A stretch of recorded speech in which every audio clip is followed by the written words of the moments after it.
यह एक धीमी रिलीज प्रक्रिया है, आपको लंबे समय तक भूख नहीं लगेगी। आपको खुद को नियंत्रित करने की आवश्यकता नहीं है। अगर आप बस इसका ध्यान रखें, आप अपने भोजन को 50% या यहां तक कि 70% तक कम कर सकते हैं, फिर भी वही शरीर का वजन बनाए रख सकते हैं।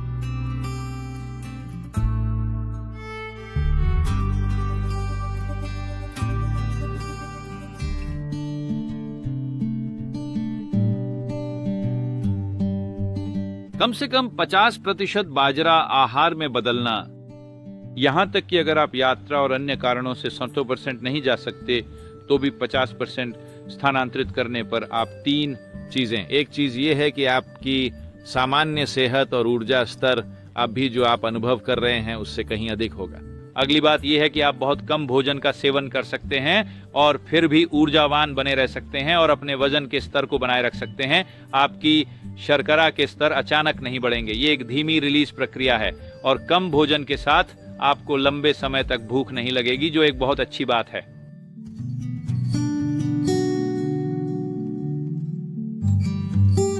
देखिए, कई लोगों में यह प्रवृत्ति होती है कि अगर उनके पास करने के लिए कुछ नहीं है तो खाना दिन भर लगातार होता रहेगा।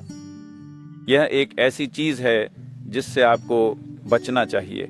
बेहतर है कि आप अपने आहार का कम से कम 30 से 40% फल सब्जियां बनाएं और मेवे और फलियां और अन्य प्रकार की चीजें, ताकि जो पका हुआ भोजन आप खाते हैं उसके लिए आमतौर पर एक निश्चित स्तर की शारीरिक गतिविधि की आवश्यकता होती है।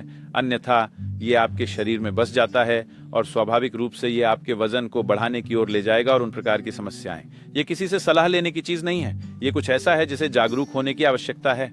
ये एक साधारण सामान्य ज्ञान है कि अगर आप अपने शरीर का स्वाभाविक रूप से उपयोग नहीं कर रहे हैं तो आपके द्वारा खाए जाने वाले भोजन की मात्रा कम होनी चाहिए। इसका मतलब ये नहीं है कि आप डाइटिंग कर रहे हैं, इसका मतलब ये नहीं है कि आप कुछ नियंत्रित कर रहे हैं। नहीं, शरीर की प्राकृतिक प्रवृत्ति ही ऐसी होती है कि अगर आप अधिक गतिविधि करते हैं तो आप अधिक भोजन करते हैं, अगर आप कम गतिविधि करते हैं तो आप कम भोजन करते हैं।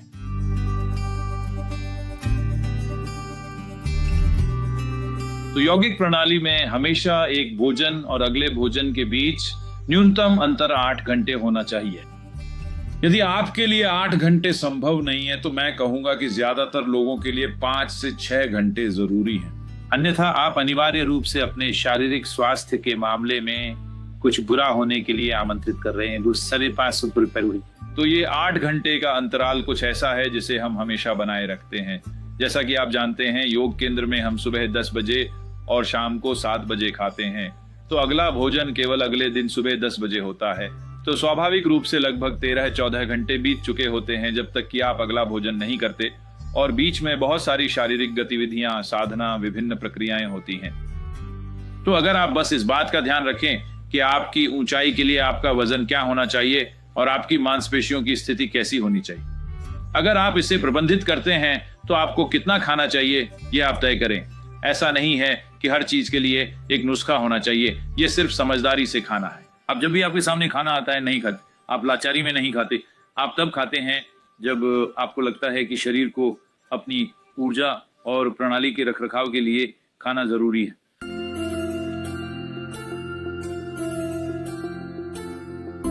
आप इतने मूंगफली लें, इसे रात भर भिगो दें। आप इसे जैसे है वैसे ही खा लें, चबाएं और खाएं, यही सबसे अच्छा है। अगर आपके पास दांत है तो चबाएं और खाएं, अगर नहीं है तो इसे ब्लेंडर में डालें, एक केला डालें, अगर जरूरत हो तो 1 चम्मच शहद डालें, इसे पी लें। तो आप बस ऐसा आहार ले लीजिए, शरीर को इसे ग्रहण करने की आदत डालें। आवश्यक प्रोटीन यह वह सब कुछ इसमें है। अगर आपके पास शहद, एक फल और मूंगफली है तो यह सुनिश्चित करें कि यह अधिक प्राकृतिक हो, आपके पास जीने के लिए पर्याप्त होगा। भारत में एक और तरीका यह होगा कि हम कहेंगे एक नारियल और उतना शहद काफी है और कुछ नहीं। सिर्फ शरीर के लिए यह ठीक है ना, आपका वजन नहीं घटेगा। खासकर यदि आप इतने सारे मूंगफली खाते हैं तो आपका वजन नहीं घटेगा।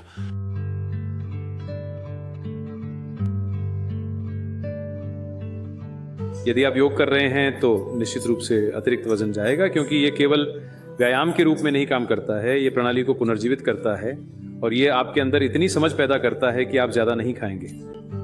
ये इसलिए नहीं है कि कोई आपको आहार पर जाने के लिए कह रहा है, एक बार जब आपके शरीर में एक विशेष स्तर की जागरूकता उत्पन्न होती है, आपका शरीर ऐसा हो जाता है, ये केवल वही खाएगा जो इसके लिए आवश्यक है, ये उससे अधिक कुछ नहीं खाएगा। आप किसी भी प्रकार से अपने जीवन को नियंत्रित या नियमित नहीं कर रहे हैं। देखिए, बड़ा अंतर यह है कि अगर आप कुछ अन्य व्यायाम करते हैं, आहार संबंधी प्रक्रियाएं, ये सब, तो आप हमेशा खुद को नियंत्रित करने की कोशिश करते हैं। यौगिक अभ्यासों और यौगिक प्रथाओं के साथ आपको खुद को नियंत्रित करने की आवश्यकता नहीं होती, आप बस अनुशासन करते हैं। ये आपके अंदर पूरी तरह से एक अलग मानक लाता है जो प्रणाली की इस तरह देखभाल करता है कि ये आपको अधिक खाने की अनुमति नहीं देगा, ये आपको किसी चीज की अति करने की अनुमति नहीं देगा।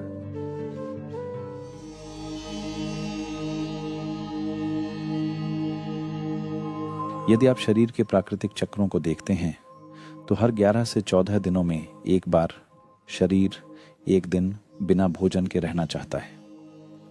इस प्राकृतिक चक्र के आधार पर एक मंडल में, यानी एक मंडल 40 से 48 दिनों का होता है।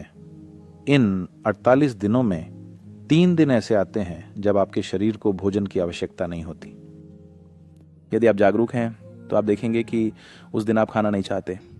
क्या आपने देखा है कि कुत्ते और बिल्लियों में भी ये संवेदना होती है? एक निश्चित दिन वे खाना नहीं चाहते। क्या आपने इसे देखा है? यदि आप इन बातों से अवगत नहीं हैं, क्योंकि ये बातें अधिकांश लोगों के लिए मानव जीवन से गायब हो गई हैं, इसीलिए आमतौर पर भारत में परंपरागत रूप से हर एकादशी चंद्र चक्र के 11वें दिन आप भोजन नहीं करते।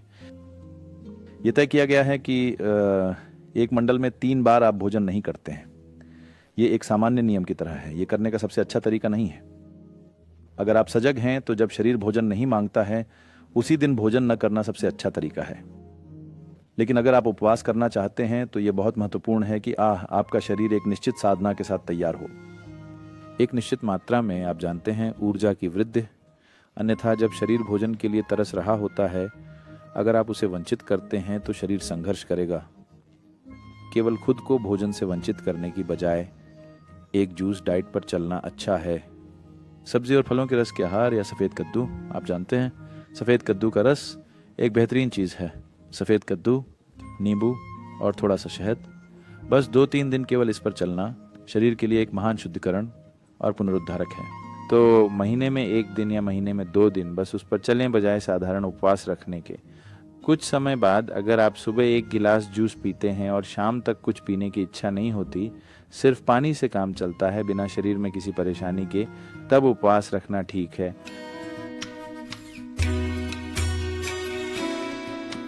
आप बस पानी और खाने का ध्यान रखें। जो खाना आप खाते हैं उसे कैसे संभालते हैं।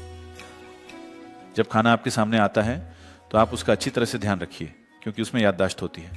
आप देखेंगे कि अगर आप उसका सही ध्यान रखते हैं तो आप अपना खाना 50% या यहाँ तक कि 70% तक कम कर सकते हैं, फिर भी वही शरीर का वजन बनाए रख सकते हैं, फिर भी ज़बरदस्त स्तर की गतिविधि बनाए रख सकते हैं और फिर भी ठीक रह सकते हैं।